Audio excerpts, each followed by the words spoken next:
Mindfulness of breathing. Translated from the Pali by Ṭhānissaro Bhikkhu. I have heard that on one occasion the Blessed One was staying near Savathai in the eastern monastery, the palace of Magar's mother, together with many well-known elder disciples, Venerable Sariputta, Venerable Maha Moggallana, Venerable Maha Kassapa, Venerable Maha Kaccana, Venerable Maha Kotthita, Venerable Maha Kapina, Venerable Maha Kunda, Venerable Ravada, Venerable Ananda, and other well-known elder disciples. On that occasion the elder monks were teaching and instructing. Some elder monks were teaching and instructing 10 monks, some were teaching and instructing 20 monks, some were teaching and instructing 30 monks, some were teaching and instructing 40 monks. The new monks, being taught and instructed by the elder monks, were discerning grand successive distinctions. Now on that occasion, the Ānāpānasati day of the 15th, the full moon night of the Pavarna ceremony, the Blessed One was seated in the open air surrounded by the Sangha of monks. Surveying the silent Sangha of monks, he addressed them. Monks, I am content with this practice. I am content at heart with this practice. So arouse even more intense persistence for the attaining of the as yet unattained, the reaching of the as yet unreached, the realization of the as yet unrealized. I will remain right here at Savathai for another month, through the white water lily month, the 4th month of the rains. The monks in the countryside heard, the Blessed One, they say, will remain right there at Savathai through the white water lily month, the 4th month of the rains. So they left for Savathai to see the Blessed One. Then the elder monks taught and instructed the new monks even more intensely. Some elder monks were teaching and instructing 10 monks, some were teaching and instructing 20 monks, some were teaching and instructing 30 monks, some were teaching and instructing 40 monks. The new monks, being taught and instructed by the elder monks, were discerning grand successive distinctions.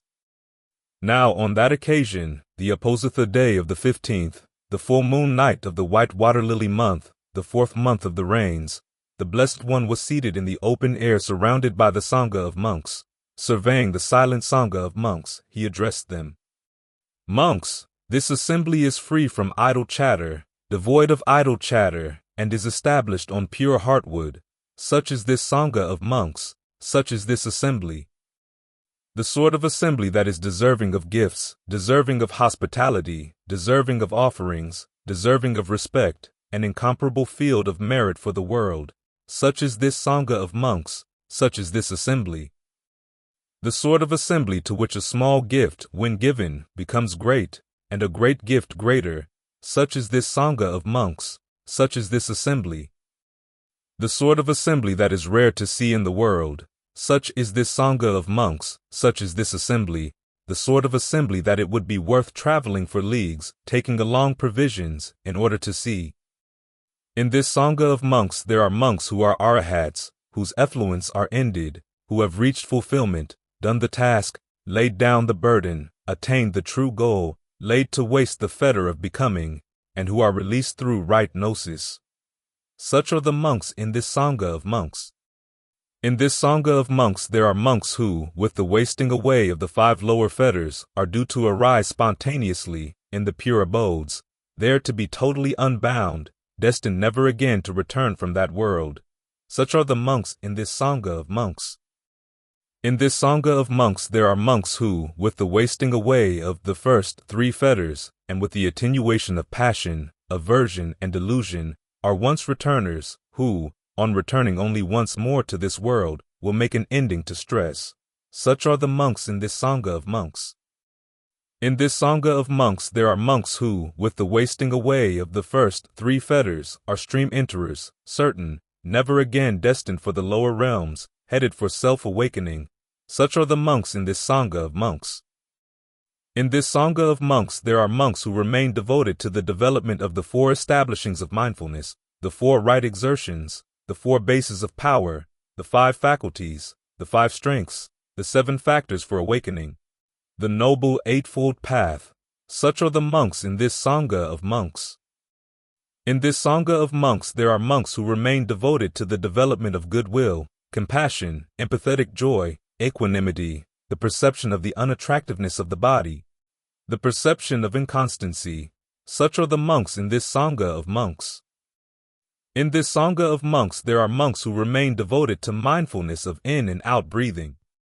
Mindfulness of in and out breathing, when developed and pursued, is of great fruit, of great benefit. Mindfulness of in and out breathing, when developed and pursued, brings the four establishings of mindfulness to their culmination. The four establishings of mindfulness, when developed and pursued, bring the 7 factors for awakening to their culmination. The 7 factors for awakening, when developed and pursued, bring clear knowing and release to their culmination. Mindfulness of in and out breathing.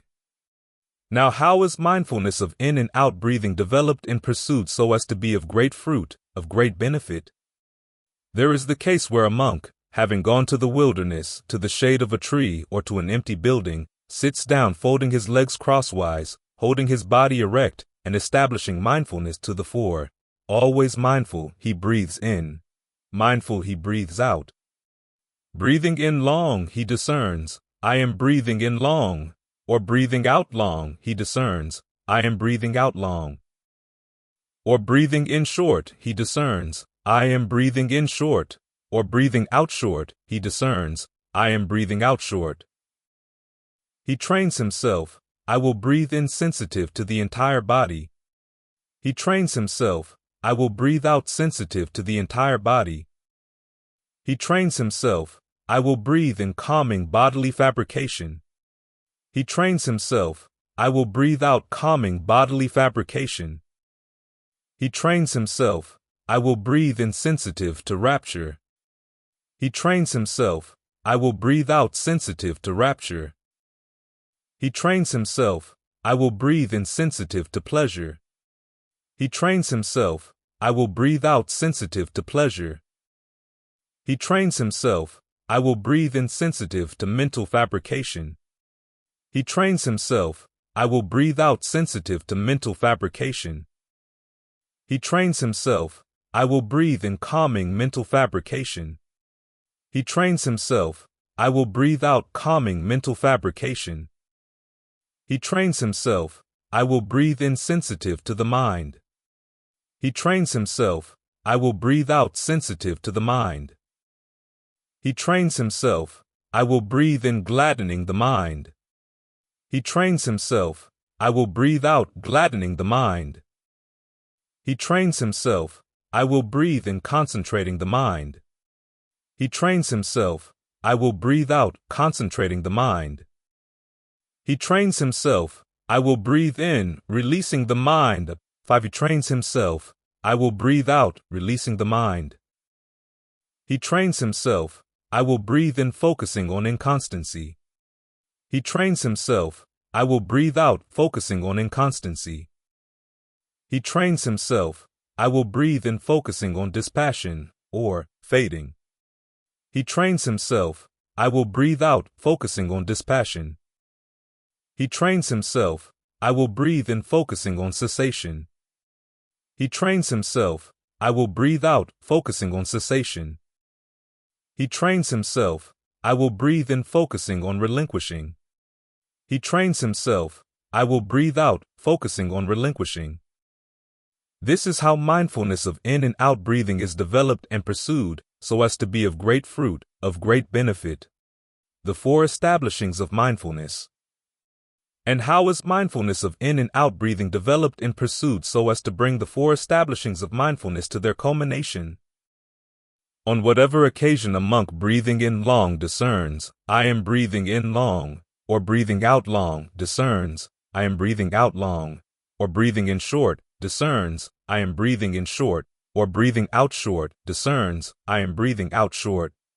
Trains himself, I will breathe in out sensitive to the entire body. Trains himself, I will breathe in and out calming bodily fabrication. On that occasion the monk remains focused on the body in and of itself, ardent, alert, and mindful, subduing greed and distress with reference to the world. I tell you, monks, that this, the in and out breath, is classed as a body among bodies, which is why the monk on that occasion remains focused on the body in and of itself, ardent, alert, and mindful, subduing greed and distress with reference to the world.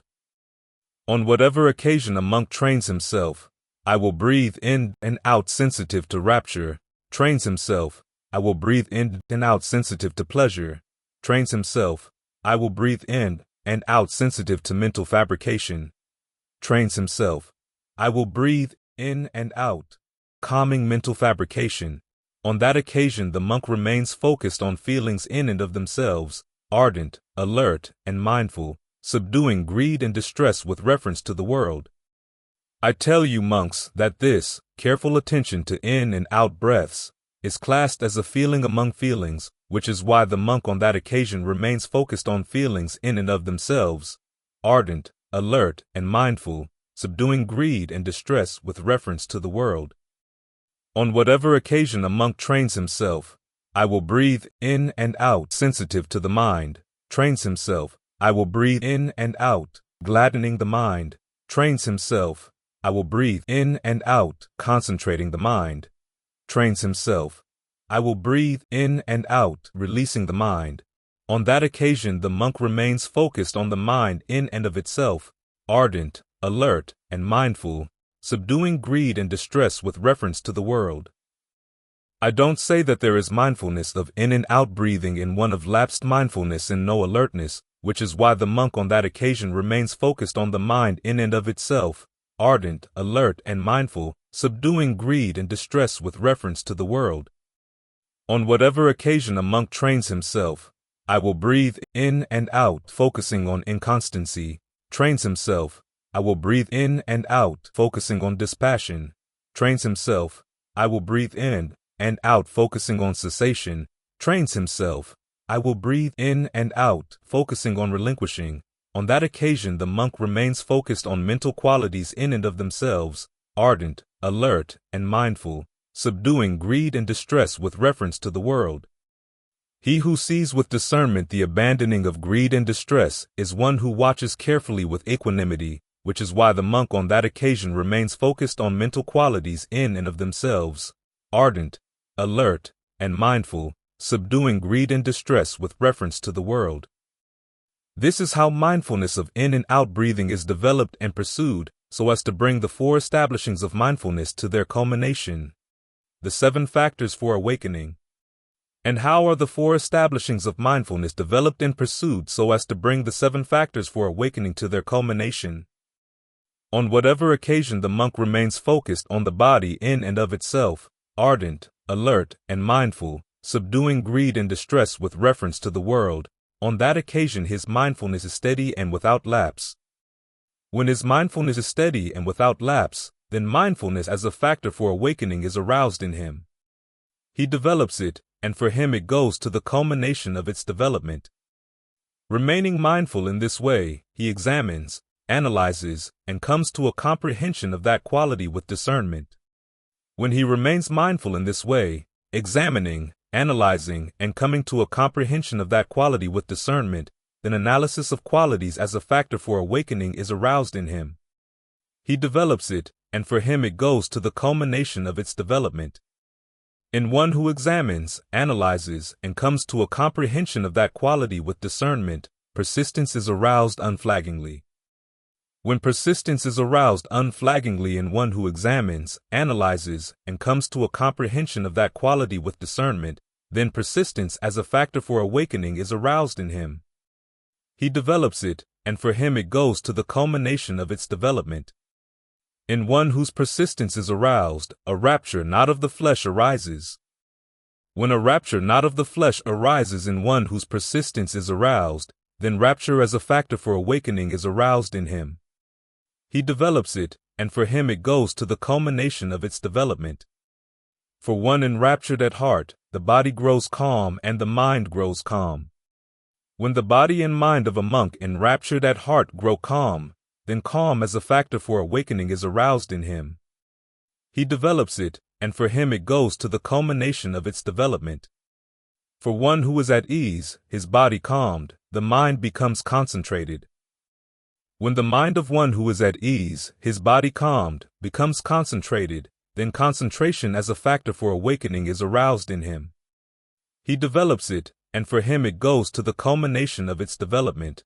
he carefully watches the mind thus concentrated with equanimity. When he carefully watches the mind thus concentrated with equanimity, equanimity as a factor for awakening is aroused in him. He develops it, and for him it goes to the culmination of its development. Similarly with the other three establishings of mindfulness, feelings, mind, and mental qualities. This is how the four establishings of mindfulness are developed and pursued so as to bring the 7 factors for awakening to their culmination. Clear knowing and release. And how are the 7 factors for awakening developed and pursued so as to bring clear knowing and release to their culmination? There is the case where a monk develops mindfulness as a factor for awakening dependent on seclusion, dependent on dispassion, dependent on cessation, resulting in relinquishment. He develops analysis of qualities as a factor for awakening, persistence as a factor for awakening, rapture as a factor for awakening, calm as a factor for awakening, concentration as a factor for awakening, equanimity as a factor for awakening dependent on seclusion, dependent on dispassion, dependent on cessation, resulting in relinquishment. This is how the 7 factors for awakening are developed and pursued so as to bring clear knowing and release to their culmination. That is what the Blessed One said. Gratified, the monks delighted in the Blessed One's words. Notes.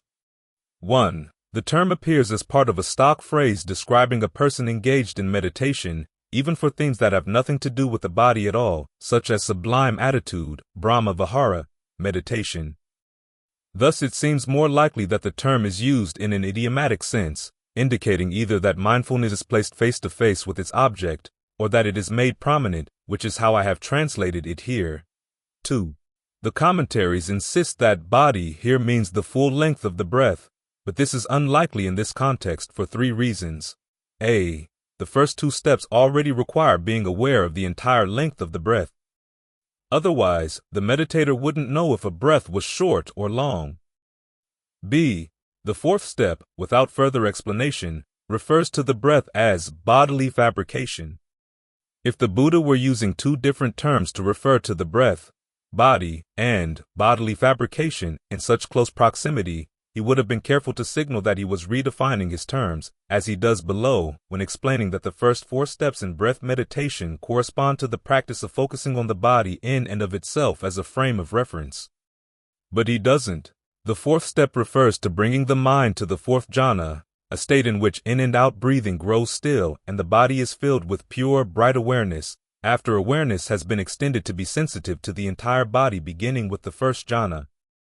Because the 4th step focuses on the filling of the breath, there has to be a step in which the awareness is extended to fill the entire body.